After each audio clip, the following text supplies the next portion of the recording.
안녕하세요. 주식경제 유토피아 주토피아에 오신 것을 환영합니다.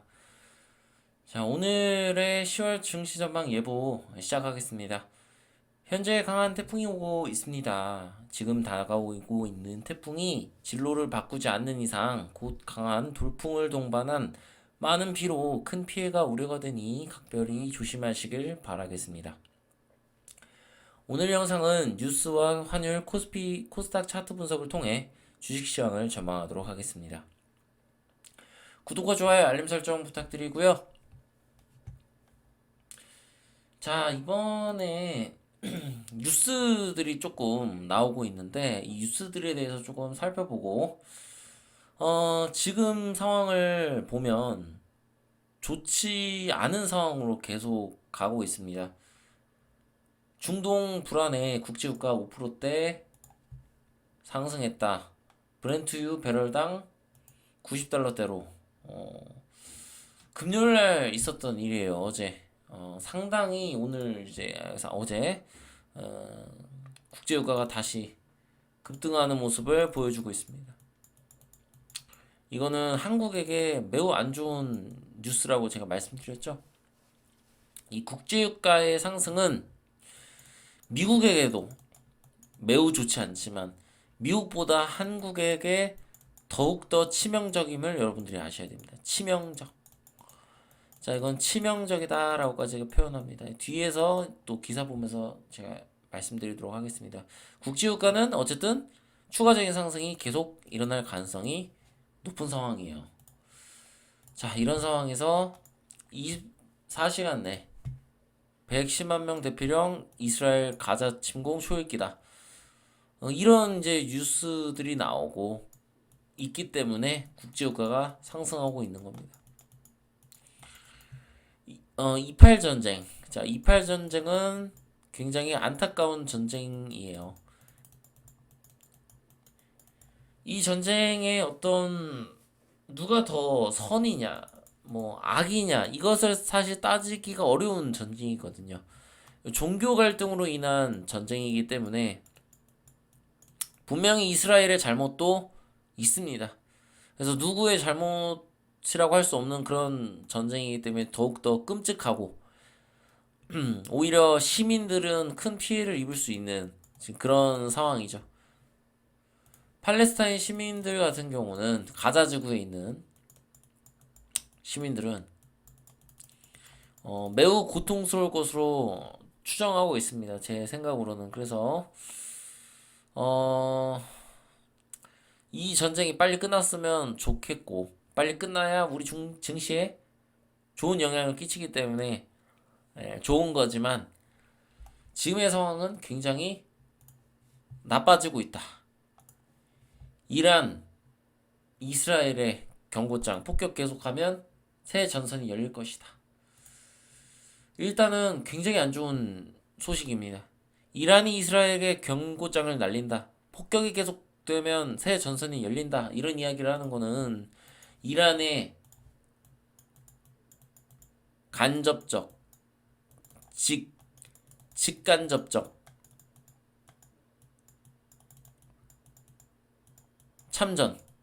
참전을 의미합니다.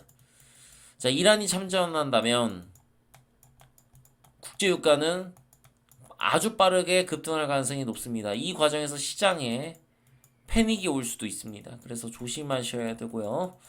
점점 더 상황이 악화되고 있다. 이거를 여러분들한테 말씀드리고 싶습니다. 자, 이스라엘군 영공, 침범, 사격, 헤즈볼라의 반격. 제가 기사를 안 갖고 왔지만 헤즈볼라는 이미 이스라엘을 침공하기 위한 그런 준비를 하고 있습니다. 언제든지 상황이 변하면 우리도 참전할 수 있다라는 것을 이미 공표한 상황이에요.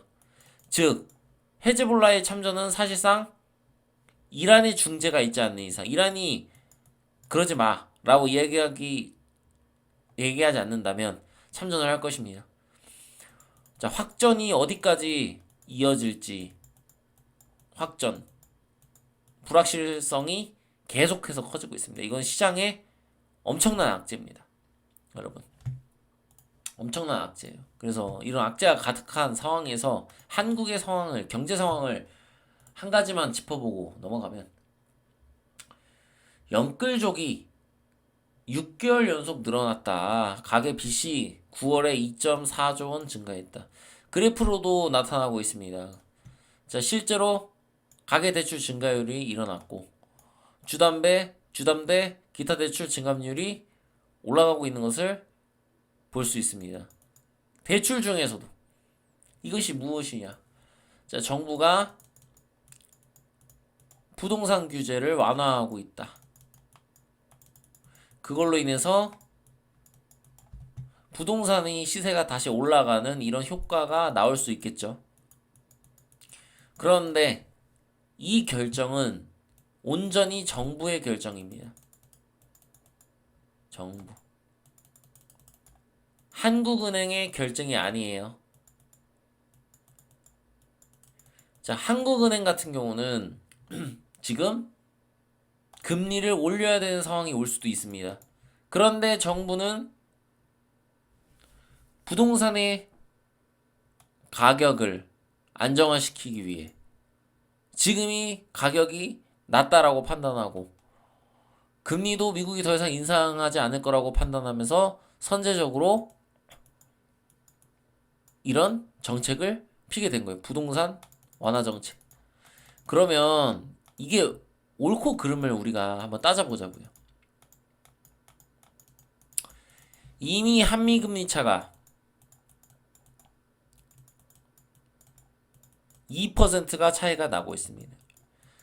자, 아슬아슬한 상황으로 어쩔 수 없이 이창용 총재가 금리를 최대한 올려놓은 거예요.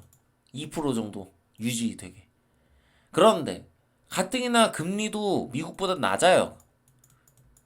낮은데 부동산 완화 정책까지 해서 대출을 받게 만든다. 이거는 사실상 저는 정말 잘못된 정책이라고 생각합니다. 정말 이해할 수 없는. 예. 결국에 만약에 금리가 오르게 되면 지금 대출을 받은 사람들 엄청난 타격을 받게 됩니다. 그뿐만이 아닙니다. 만약 금리가 오르고 또 유가가 심하게 오를 경우에 결국 한국은 스태그플레이션에 진입을 하게 돼요. 자, 한국은 스태그플레이션이고 완벽한 지금 상황이. 왜? 이거 지금 외통수 맞은 겁니다. 한국은. 미국하고는 그 결이 달라요. 왜? 미국은 경제가 좋아요. 오케이. 지금 인플레이션이 문제예요. 그러니까 금리만 좀 올리면 어떻게든 미국은 해결이 돼요. 어떻게든. 근데 한국은 지금 금리를 올려야 되는데 금리를 너무 올리면 부동산 문제가 터진단 말이에요. 가계부채 문제. 자, 가계부채가 세계에서 한국이 1위입니다. 상승률 1위. 그리고 가계대출 비율도 1위. 자, OECD 국가 중에. OECD. 이게 무엇을 뜻하냐? 이런 상황인데 가계부채를 줄이진 못하겠지만 그거를 부추기고 있는 거예요. 정부에서. 금리 올려야 되고 하면 이게 결국에는 언젠가 터지게 돼 있는데 우리가 예전에는 어쩔 수 없이 코로나 때문에 그랬다고 쳐요. 그래, 그럴 수밖에 없었고 코로나를 극복하기 위해서 돈을 풀어서 해결할 수밖에 없었습니다. 그게 아니었으면 벌써 세계는 공황에 빠졌을 겁니다. 코로나 시기에. 그래서 돈을 풀어서 그것을 막았어요. 그 과정에서 일어난 이 부채, 이 버블을 우리가 조심해야 되고 항상 미래를 생각해서 경제 정책을 펴야 되는데 지금의 정부는 그렇게 하고 있지 않다라고 저는 판단을 하고 있습니다. 그래서 이게 굉장히 위험합니다. 그래서 이거를 여러분들이 꼭 알고 넘어가셨으면 좋겠습니다. 예, 굉장히 아주 위험합니다. 자, 이런 상황에서 우리가 환율 차트를 한번 보겠습니다. 자, 환율이 지금 도찌예요, 도찌. 도찌인데 도찌 캔들 나왔는데 월봉이죠. 근데 지금 남은 일자가 오늘 10월 14일이니까 반 정도 남았습니다. 아직 중순이에요. 그런데 꼬리를 달았어. 중요한 건 중순인데 꼬리를 달았어. 그러면 환율이 만약에 이번 달에 내릴 경우에 그러면 바닥이 될 가능성이 높아요. 지금 증시가. 왜냐면 한번 올랐다가 여기서 한번 내린다는 얘기는 하락 파동이라는 얘기고 환율이 안정화될 가능성이 조금은 높아진다는 얘기예요. 하지만 지금 현재의 뉴스들을 봐요, 여러분들. 그럴 수 있는 상황이 아닙니다. 오히려 환율이 이 꼬리를 달고 여기서 양봉을 만드는 끔찍한 봉을 만들 가능성이 높아요. 양봉을 만들 가능성이 훨씬 높아, 지금. 이 양봉이 과연 어디까지 갈 것인가? 우리는 이걸 지켜봐야 되는 상황이에요. 그래서 10월은 혼돈의 장세가 될 가능성이 지금 높아요. 혼돈, 카오스. 왜? 한국 증시 제가 얘기하는 거예요. 한국은 환율이라는데 매우 민감하기 때문에. 자, 그럼 지금 상황이 과연 기회가 될 수 있을까? 이거에 대해서 우리가 차트를 보면서 이야기를 한번 해보자고요. 자, 경제 난리 났어. 그냥 뭐 나쁜 정도가 아니라 지금 스태그플레이션의 위기에 지금 빠질 수 있는 이런 상황이야. 지금 내년이 문제가 될 수 있어. 자, 차트 한번 보자. 코스피 차트 한번 보겠습니다. 자, 코스피가 1년 내내 박스피를 그렸습니다. 자, 우상향을 하고 있었습니다. 그리고 지금의 추세도 여전히 지금 만약 여기가 바닥이라고 생각하면 우상향인 상황입니다. 그죠? 그런데 이미 121선도 돌아가고 61선도 돌아갔는데 거기다가 역배열인데 지금 보자고요. 이거 이제 금요일까지 일주일 동안 이런 파동이 나왔습니다. 근데 21선도 제대로 못 부딪히고 지금 여기서 밀렸어요. 여러분. 이 정도로 약합니다.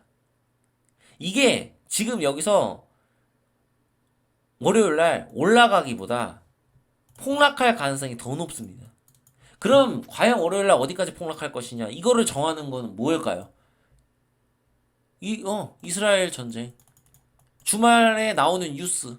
이스라엘과 팔레스타인의 이팔 전쟁이 어떤 결과를 지금 어떤 결과가 뉴스에 나오고 있느냐. 또 이란이 개입을 하고 있느냐.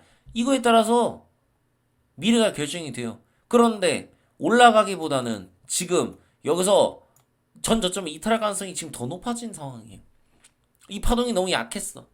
너무 약했고 또 여기서 지금 코스피는 이제 만약에 2400을 깨면 안 되는 자리인데도 불구하고 이탈을 해서 2300대 중반까지도 갈 수 있는 지금 그런 위치란 말이에요. 이 구간이. 잠시만요. 예. 아이씨. 잠시만요. 여기까지도 갈 수 있어. 여기가 아니라 지금 상황은 2300까지 지금 열어놔야 돼요. 28 전쟁이 만약에 커질 경우에 여기를 지지하는지 우리가 보고 증시를 접근해야 돼요. 아니면 차트가 돌아가거나. 지금 코스피는 그렇습니다. 코스닥도 한번 볼까요? 코스닥은 더 끔찍합니다, 여러분. 코스닥은 700까지도 지금 열어놔야 되는 상황이에요. 최악의 상황은. 차트도 그래. 그러면 우리가 코스닥이 이렇게 내릴 수밖에 없는 이유를 다른 데서 찾아야겠죠? 어디서 찾아야 될까요? 지금 어떤 악재나 이런 게 아니라 지금 코스닥의 대장주 에코프로를 봐야겠죠. 자, 에코프로를 한번 볼게요. 자, 먼저 삼성전자가 아니라 에코프로를 보겠습니다. 자, 에코프로를 한번 살펴보면 제가 뭐 누누이 말씀드렸지만 50만원까지 갈 가능성이 높다라고 이미 전망을 좀 해놨습니다. 자, 에코프로가 50만원까지 가면 리밸런싱이 돼서 다른 코스닥 종목에 수급이 들어오거나 혹은 코스피 종목에 수급이 들어와야 돼요. 그러면서 상승이 어느 정도 반등이 이렇게 일어나고 상승이 일어나야 우리 증시가 바닥을 찍고 올라간다고 우리가 얘기할 수 있어요. 그러나 지금 전혀 그런 모습을 보여주지 않고 악재가 너무나도 많습니다. 악재가 산더미처럼 있어요. 그럼 결국에 얘가 50만원까지 가게 된다면 어떤 일이 벌어질까요? 코스닥은 엄청나게 폭락하는 겁니다. 엄청나게. 그럼 이 2차 전지가 내려가면서 다른 코스닥의 종목들도 끌어내리면서 지금 내린 종목이 더 내리는 이런 상황이 펼쳐질 수 있어요. 그래서 여러분들이 매우 주의하셔야 될 구간입니다. 지금은 너무 약해요. 너무 약해. 너무 주의해야 돼. 에코프로 제가 말씀드렸지만 이거 더 갈 거다. 나중에 3배 갈 거다. 이런 이야기가 나오고 있습니다. 여기 가면 무슨 얘기 나올까요? 6배 간다고 하겠죠? 6배 오를 거라고요. 여기 가면. 그 여기서 수급이 이제 여기 가서야 이제 들어올 수 있는 겁니다. 와, 에코프로 지금 너무 싸다. 6배 갈 거야. 하면서 이런 구간에서 반등이 나올 거예요. 50이나 60에서. 그럼 우리 이때 노려야 돼요. 지금 단기적인 매매 관점으로 제가 봤을 때는 지금 접근해야 되면 안 된다는 거예요. 지금 접근하면 우리가 기회를 생각해야 돼요. 그것이 그리고 기회가 될지 아니면 기회가 되지 않을지는 가봐야 알아요. 지금 그 정도로 불확실한 상황입니다, 여러분. 여러분들 진짜 저도 증시가 올랐으면 좋겠는데 그럴 것 같지가 않습니다. 차트를 보고 이런 판단을 했을 때. 자, 삼성전자도 너무 약했죠. 여기 구간을 제가 뭐라 그랬어요? 결국에는 지지를 하는 걸 보여줘야 된다. 자, 지금 이 상태에서 여기서 이렇게 간다는 거는 엄청난 호재가 나와야 됩니다. 엄청난. 정말 판타스틱한 호재가 나와야 돼요. 그러지 않으면 여기 구간을 뚫을 수가 없는 상황이에요. 그 엄청난 호재가 뭘까요? 전쟁 종료. 휴전. 당장 이게 나오지 않으면 이거는 지금 다 흐르게 생겼어요. 그냥. 그러면 제가 지금 이 구간 역배열에 지금 초입에 있는 상황에서 삼성전자가 63,000 구간을 제가 반드시 지지해야 된다고 얘기했습니다. 여기 진짜 웬만해서 깨면 안 된다.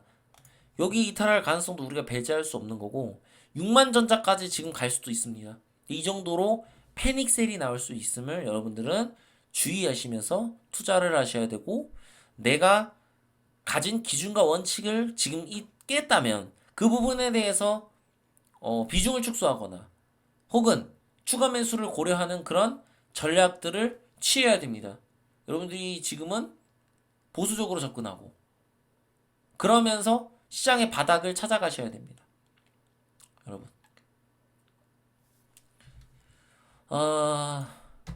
차트상으로도 너무 좋지가 않네요. 예, 정말 이러다가 한국이 어떻게 되는 거 아닌가 이런 생각도 할 정도로 좀 좋지 않습니다. 자, 흥구석유라는 종목을 한번 보겠습니다. 자, 흥구석유는 왜 보느냐? 이것이 우리나라의 시장의 전망을 조금 볼 수 있는 지금 그런 종목입니다. 자, 여러분 흥구석유가 연봉을 제가 보겠습니다. 역대 흥구석유가 상장한 이래로 최고가를 갱신하고 27.72%로 마감하고 시간의 상한가로 마감했습니다. 여러분, 흥구석유가 오르는 이유가 뭐죠? 흥구석유. 얘가 뭐 실적이 좋아질 것 같아서 오르는 건가요? 아니죠. 철저한 테마주예요. 흥구석유가 오르는 이유는 그만큼 증시가 불안하다는 얘기예요. 증시 불안. 할 종목이 없는 거예요. 반도체 뉴스가 나와. 반도체에 대한 호재가 나와. 이제 더 이상 미국 눈치 안 보고 중국에게 수출할 수 있게 됐다. 어마어마한 호재야. 반도체 납품할 수 있다. 그런데 그런 호재에도 외국인은 팔아 제끼고 있습니다, 여러분. 지금. 이런 것들을 봤을 때 지금 외국인은 작은 호재를 이용해서 지금 좀 탈출하려는 그런 움직임을 보이고 있습니다. 결국에 전쟁이 일어났을 때 그때 외국인의 수급이 들어오느냐 우리가 그게 중요한 건데 지금 전쟁이 났는데 외국인의 수급이 들어오기는커녕 외국인이 수급이 빠져나가고 있단 말이에요. 이런 것들을 여러분들은 매우 주의하셔야 됩니다. 흥구석유가 테마주인데 전 고점을 돌파하고 지금 역대 신고가를 지금 갱신하고 더 오르게 생겼습니다. 이게 무엇을 의미할까요? 코스피와 코스닥의 폭락이 있을 수 있음을 의미합니다. 왜? 흥구석유는 지금 천장 뚫고 어디까지 갈지 몰라요. 얘가 어디까지 갈지 모르는 상황이다. 그러면 한국 증시도 어디까지 갈지 우리가 몰라요. 그러니까 지켜봐야 됩니다. 물론 제가 그은 그 저점들은 그 선들은 아마 한 번에 뚫지 못하고 거기서 반등이 나오는 그런 그렇게 아마 될 거예요. 그지만 지금의 증시는 긍정적으로 바라볼 수가 없다. 라고 저는 정리를 하고 싶습니다. 이번 주가 굉장히 중요했습니다. 10월 중순이. 근데 이 10월 지금 오늘 14일 날 영상을 찍잖아요. 이 중순에 제가 관찰을 한 결과를 말씀드리는 겁니다. 냉정하게. 그래서 여러분들은 실수를 하지 마라. 만약 지금 상황에서 크게 내릴 경우에 V자 반등 같은 건 없어요.